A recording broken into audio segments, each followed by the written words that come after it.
Hello నమస్తే welcome to Anu's kitchen. ఈరోజు మనం స్ట్రీట్ స్టైల్లో ఆలూ బజ్జీ ఎలా చేసుకోవాలో చూసేద్దాము. ఆలూ బజ్జీ చేసుకోవడం చాలా ఈజీ. ఇలా ఈవినింగ్ స్నాక్ రెసిపీ కింద చేసుకోండి, చాలా పర్ఫెక్ట్గా వస్తాయి. మీరు కూడా తప్పకుండా ట్రై చేయండి, పిల్లలు అయితే చాలా ఇష్టపడతారు. దీన్ని చేసుకోవడం కోసం ఎక్కువ పదార్థాలు ఏమి అవసరం లేదండి. శనగపిండి, ఆలు, ఇంకా మిర్చి పౌడర్, ఇంకా సాల్ట్ కావాలి. ఇలా ఆలూని మొత్తం తొక్కలు తీసి పెట్టేసుకోవాలి. బంగాళదుంపని చూడండి, ఇలా ఈ మందంలోని తోలు తీసుకొని ఇలా కట్ చేసుకోవాలి లేయర్స్ కింద. ఇప్పుడు ఇందులో కారము, సాల్ట్ యాడ్ చేసుకోవాలి, అలాగే వంట సోడా కూడా యాడ్ చేసుకోవాలి. మొత్తం యాడ్ చేసుకొని బాగా మిక్స్ చేసుకోవాలి. ఇందులో వాటర్ యాడ్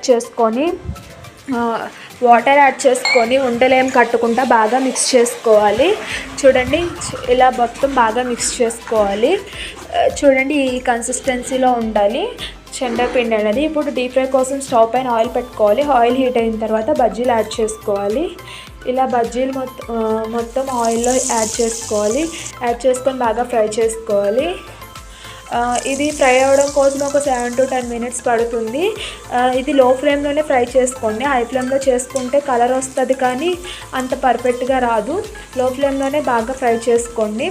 బాగా ఫ్రై చేసుకుంటే 2 sides కూడా బాగా ఫ్రై అవుతాయి కదా, టేస్ట్ అయితే చాలా పర్ఫెక్ట్గా వస్తాయి. చూడండి, 7 to 10 minutes తర్వాత ఇలా తీసి సర్వ్ చేసుకోవడమే. ఇలా తినేసేయండి, చాలా పర్ఫెక్ట్గా ఉంటాయి, టేస్ట్ అయితే బాగుంటుంది. Thank you friends, thank you for watching. నా ఛానల్ అయితే లైక్ చేయండి, షేర్ చేయండి, సబ్స్క్రైబ్ చేయండి. Don't forget to subscribe my channel.